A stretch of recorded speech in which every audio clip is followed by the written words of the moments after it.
Mandy stared at the well-dressed man standing in front of her, his words echoing in her head. "Amanda Black, you have been served," he said with slight sadness. There was dead silence in the office, and for a moment it seemed to Mandy that time had stopped. In her hand was the death warrant of a 5-year marriage. With a quiet sob, she fell into a chair, clutching the papers. Slowly, the office began to come to life. The stares, whispers, and disapproving glances began to increase. Suddenly, Mandy heard her friend's soft voice nearby. "Mandy, let's go," Kit said softly, taking her friend's hand and pulling her to her feet. "Let's take you to the conference room, away from this spotlight." The black-haired 30-year-old woman led her friend away from her colleagues who were staring at her. Those who witnessed the show noted how Mandy went from a loud, flirty, fun blonde to a battered woman in just a few minutes. Some saw irony or humor in this, others saw pity. Most already suspected the reason for the divorce. "How?" "I don't understand," Mandy stammered. "Things just started to change for the better." She wrapped her arms around herself, as if the hug gave her more strength. Kit hugged her, trying to calm her friend down. "I don't know, girl," Kit said softly. "Did Eric say anything? Were there any hints that this would happen?" "Just the opposite," she said with difficulty, gasping for breath. "As if we were newlyweds again." "I decided that he was making up for lost time spent abroad." Kit only flinched slightly, but Mandy noticed. Mandy replayed the last 4 months of her marriage in her head. Since Eric returned home from Afghanistan, their sex life has been incredible. It was even better than when he returned from Iraq 2.5 years ago. He was so passionate and sensual. "Oh God," she thought, "most days I can barely walk after this." She smiled sadly, wiping a tear from her eye. "It was so hot and exciting. I mean, after I got back from that business trip last week." Mandy's smile warmed a little. "Oh my God, Keith, Eric just wore me out. We did this so often that I eventually begged him to stop." Mandy's smile disappeared as she looked at her friend's questioning face. "No, nothing happened while I was on that trip." "I told you it's over," she objected. Kit nodded, but didn't smile. "When was the last time Eric just hugged you or just kissed and touched you? Honey, when was the last time he made tender love to you?" She sat in a daze, looking questioningly at Keith. "What?" With a determined sigh, Kit looked at her friend before continuing. "Mandy," she asked directly, "did he make love to you or just sex?" Mandy covered her face with her hands and sobbed deeply. But why? Why did he do this? She thought for a moment, and then suddenly froze. No, he couldn't know, could he? Slowly raising her head, she was horrified. "Oh God, Keith," she whispered, "he knows. Oh God, please no, please no." Tears filled Kit's eyes as she hugged her crying friend. She knew Eric quite well, and if he really did, it was terrible. Eric nodded, listening on his cell phone. "Thank you, sir," he finally said, when he heard that packages containing photographs and legal documents had been delivered to his wife. After hanging up, he turned his attention to his laptop. With a simple click, he set in motion a process that would change the life of his unfaithful wife forever. She will remember for the rest of her life, he thought, picking up the phone and dialing a number. "Hello? This is the HR department," said a pleasant young voice. "How can I help?" "Mr. Davis, please," Eric said coldly. "This is Eric Black." "Oh, Mr. Black," the girl said quickly. "Let me translate you." A few seconds later, Eric was talking to an unsmiling man. The conversation was short. Neither of them raised their voices, but the hostility did not go unnoticed. After finishing the conversation, Eric took a deep breath. Looking at the phone, he saw that his wife had already called him 5 times. Not yet, he thought, trying to calm down. Not yet. There was a sharp knock on the conference room door. When Kit opened it, she immediately recognized the 3 people standing in front of her. The first was a well-dressed older man named Simon Samuels, the vice president and head of their branch. Behind him stood the imposing John Davis, the head of human resources. Kit couldn't help but notice that Mr. Davis's face was bright red, and she could have sworn she saw heat radiating from his face. Standing behind them was Anna Prescott, the office manager, and Mandy and Keith's boss. "Miss Garnett, we need to talk to Miss Black," Mr. Samuels said grimly. "Thank you for your help, but please return to your table." The three entered the room, and Kit left, carefully closing the door behind her. "Miss Black, we have a problem," Samuels began. Mandy quickly walked out into the parking lot, trying not to trip. She held tightly to the manila envelope Mr. Davis had given her. There were photographs inside, terrible photographs of her and Sean Thompson, the business manager on the third floor. Mr. Davis briefly recounted his conversation with Eric. Eric threatened to make public the fact that the company had not complied with the code of conduct. He told Mr. Davis he would discuss the matter with his soon-to-be ex-wife at home before deciding whether to take any legal action. Mr. Davis told her that they would see Sean next, but that she should go home and talk to her husband before this all gets out of hand. He also informed her that they would all sit down with her and discuss her future in the company tomorrow after she met her husband. Mandy had a hard time finding her car because she was still crying a lot. The bright sunlight reflected off the cars, making them a little more difficult to identify. However, her car was not so difficult to find. The big black Hyundai Santa Fe was not so easy to hide. Mandy climbed into it, remembering the arguments that led to Eric finally agreeing to rent the car for her. He relented just before he left for Afghanistan. She wiped her eyes, put on her dark glasses, and went home. A man in an old Chevrolet sedan parked nearby pressed a button on his phone. "Thank you, Bob," Eric said calmly. No, that's all. Please tell Ron that you guys did a great job and deserve a bonus. Thanks again. Goodbye." Looking at his laptop, Eric sighed again. One more call, he thought. One more, and there will be no turning back. But why would he come back at all? All that's left is the unfaithful wife who tore his heart out and a broken marriage he'll never be able to put back together. Eric shook his head and took out his cell phone. He quickly dialed the number and waited. First call, second call, third ring, soft click, and then silence. Eric sat emotionless, staring at the video feed on his laptop. Finally, after a few minutes, a tear rolled down his cheek. Mandy pulled the big SUV onto the highway and groaned. She hoped that she would be able to avoid rush-hour traffic. She slammed her fist on the steering wheel. At that speed, she knew her normal 30-minute trip would take more than an hour. She thought about her marriage, how unlikely it was that she would be able to salvage any of it. Eric found out about her affair. Before Iraq, he could have forgiven her, but not now. The pictures were taken while he was in Afghanistan. She sobbed, knowing what he must be thinking. Even though the odds were slim, she had to try to save the marriage simply because she loved him. Funny way to show it, right? She reproached herself. She cheated on him more than once, but both times he went abroad to serve his country. She quickly shook her head as if trying to push away the guilt and shame, but the tears began to flow again. Trust is not something that comes easily to Eric. His childhood was difficult. His father ran away from him, and his mother when he was young, and his mother was an alcoholic. In the 5 years they were married, Mandy saw his mother only twice, once at their wedding and once when their son was born. It took him years to trust Mandy. When they met in college, she knew he was a soldier. She thought she accepted it. He had already served for 2 years and was on his way to graduating with an engineering degree. They dated a year before Eric proposed to her. She could still hear her father's reaction. "No, Mandy, this has nothing to do with Eric," her father said. "I think he will be a great husband. It's more about you. I don't think you'll make a good military wife. Don't be mad, honey, but it's damn hard to be a good husband or wife when your spouse is away for a year." Mike Lomax, Mandy's father, served in the Navy for 4 years when Mandy was little. She still remembered the fights her parents got into during this time.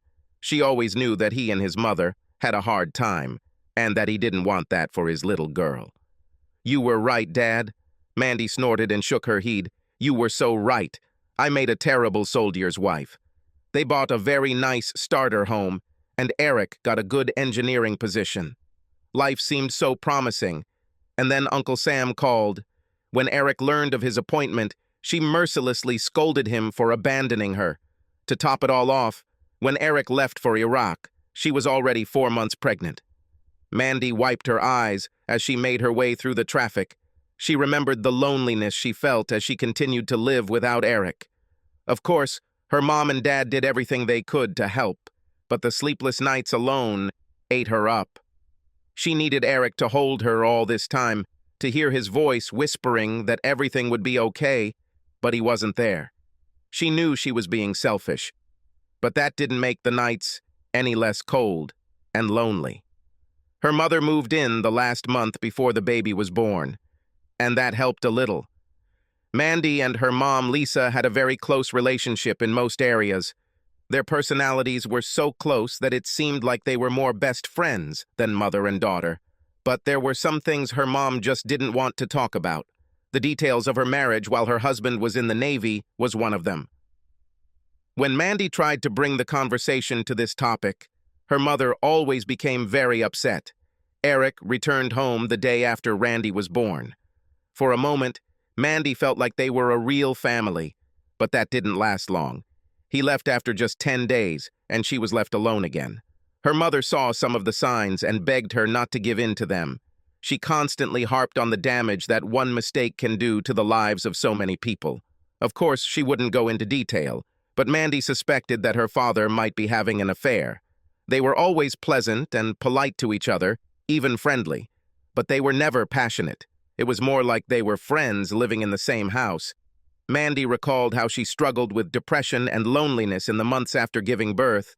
Returning to work helped at first. Then she was assigned to a project with Sean Thompson. Where Eric had the rugged, boy-next-door good looks, Sean could have been a male model. His soft baritone voice and beautiful smile made Mandy's heart skip a beat every time he walked into the room. He carried himself with confidence and made an impression. She knew that he was married to an attractive, rich socialite from New York. She and her children moved to the area just a couple of years ago. One day she even met his wife at a party. She was beautiful, in a cosmetic sense, and her personality was perfect for one of those housewife reality shows. But this only made Sean even more horny. Just a month after they started working together, she gave in to temptation. "Give up?" She winced. "This is bullshit. I was the one flirting with him." A short 2-day business trip with the project team made it possible to turn this flirtation into a full-fledged romance. They met a few more times, but she broke them off shortly before Eric returned home. Upon his return, Eric changed. The carefree, country part of him seemed to have died. She knew that his trip had been difficult, and that he had lost several close friends while he was there. For the first few months after his return, she simply held Eric in her arms, trying to return him to his previous state. She had no doubt that she loved him, and her affair with Sean was just a season of weakness. Then, just when everything seemed to be going so well again, the order came for him to deploy to Afghanistan. She was crushed. It was no surprise that 2 months after he left, she found herself back in Sean's arms. She knew there was no excuse for this, but in the end, the loneliness and fear overcame the guilt. She was stalking Sean again, and it took all of her charms to lure him away from the succubus from the marketing department, whom he began communicating with after their affair ended. She felt her face flush with shame at what she had done. "Of course you're ashamed. But that didn't stop you, did it?" Mandy cursed herself. She tried to hold back her tears, but couldn't, feeling self-loathing pour out with each new tear. Sean spent several weekends at her house. He even managed to persuade her to take part in another project. For a moment, Mandy even thought about leaving Eric. Then reality set in. She, Randy, and her parents traveled to Fort Bragg, North Carolina, to meet Eric when he returned for R&PR. The trip there was stressful, to say the least. Mandy was sure that her parents suspected her, but they had not yet told her about it. Then she saw Eric, and all her worries disappeared. When he hugged her and kissed her, she remembered why she married him in the first place. They spent every hour reviving their marriage and strengthening their family. Mandy smiled faintly as she remembered that time. Eric was so passionate, so tender, so incredibly loving that she swore to herself in that moment that she would remain faithful to him for the rest of her life. Then Eric told her that he was not going to return to the army, that 4 months after returning from Afghanistan, he would become a civilian. She cried openly, knowing that soon they would become a real family again. After returning from Fort Bragg, she broke off all ties with Sean. To his disappointment and anger, she poured everything she had into preparing for Eric's return. Mandy even started seeing a doctor about her fears and loneliness. She was diagnosed with clinical depression and began receiving counseling and medication. As the months passed, she felt herself becoming stronger, both mentally and emotionally. Every day she swore that she would make up for it all by being the best wife Eric could ever hope to be. Finally, when he returned several months later, she fulfilled her vows. She did not deny him anything. Not her body, not her attention, not any part of her love. Although Kit was right, things were different when Eric came home this time. He was more careful and didn't share his heart as freely. She just thought it was because of what happened when he was abroad. Now she began to realize that he already knew about her affair, and this thought scared her. Eric started gloomily out the window, watching the light rain fall on those unlucky enough to get caught. He could tell the small flare wouldn't last long. Soon the sun will shine again. Not soon enough, Eric thought. Not soon enough. He looked at the small dot on the laptop screen.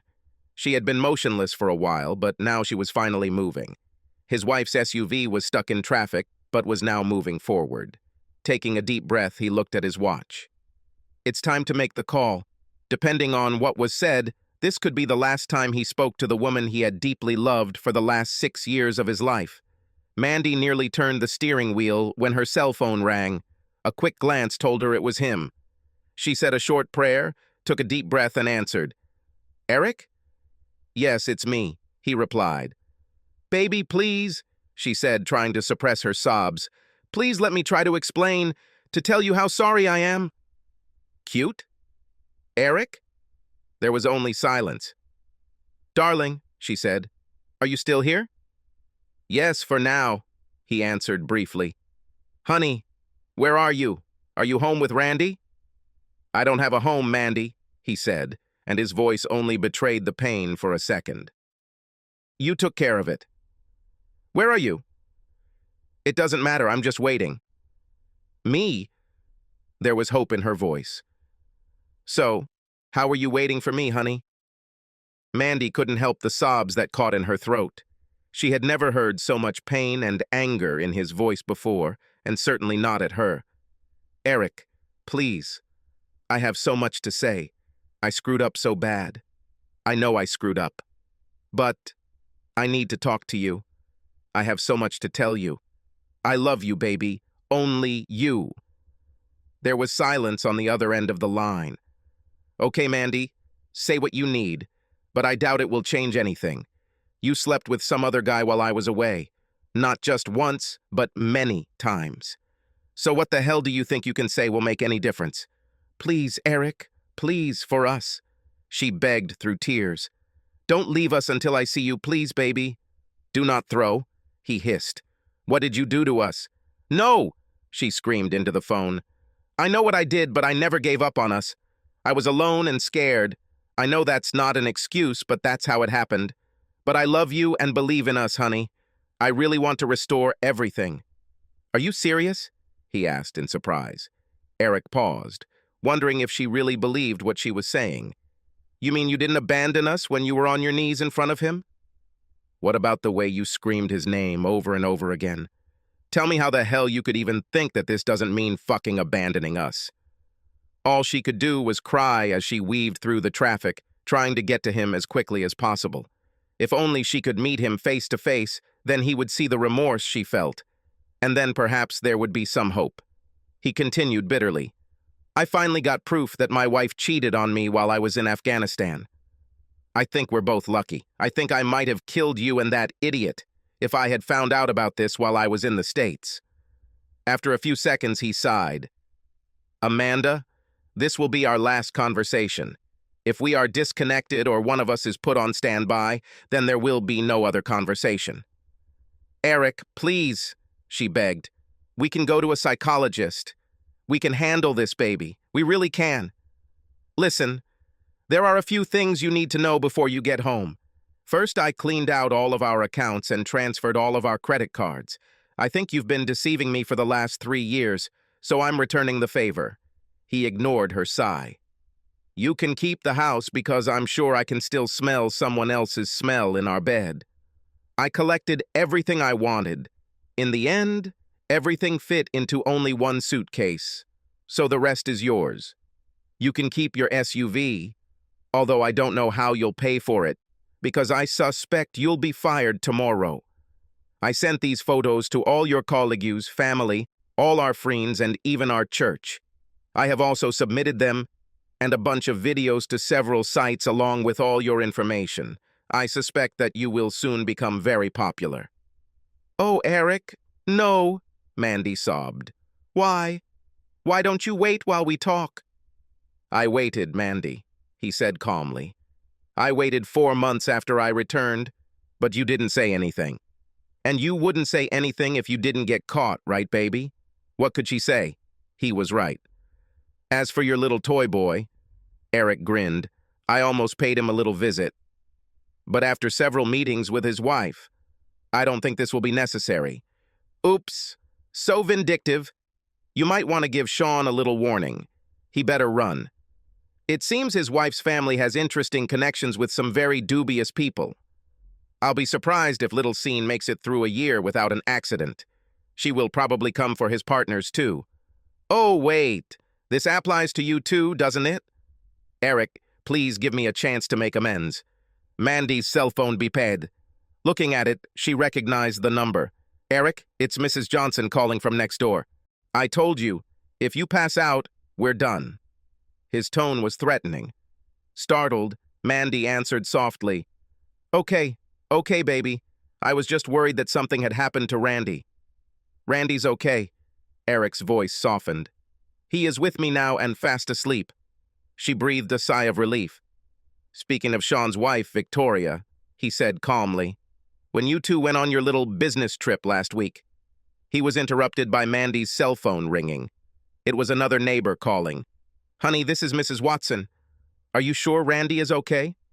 Yeah, Randy and I are fine, Eric said in such a creepy tone that Mandy began to panic.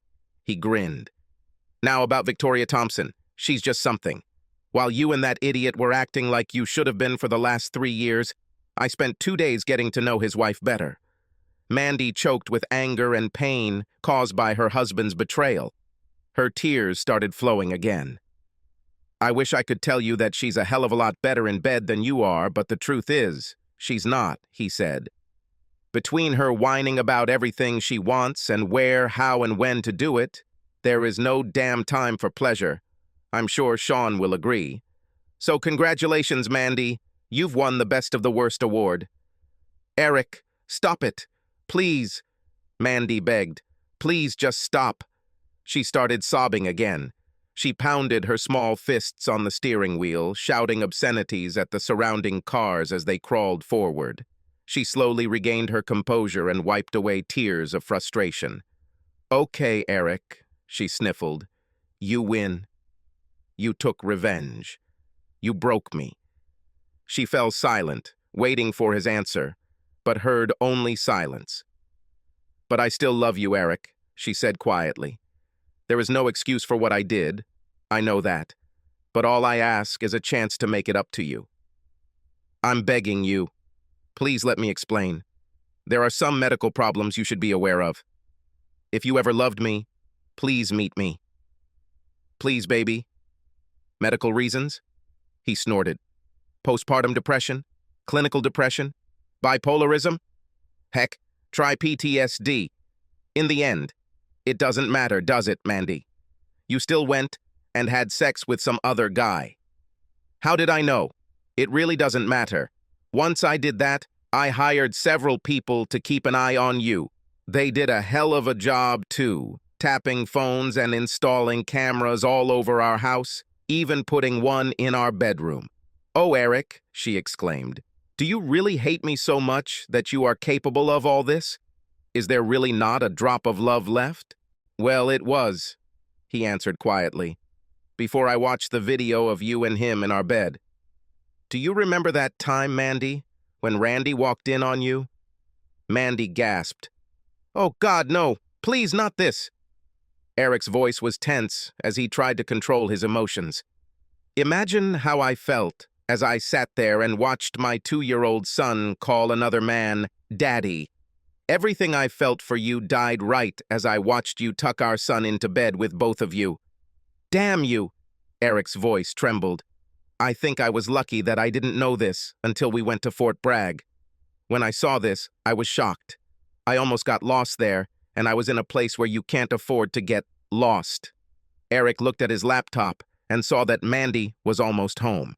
A cruel smile crossed his handsome face as he continued in a cold tone.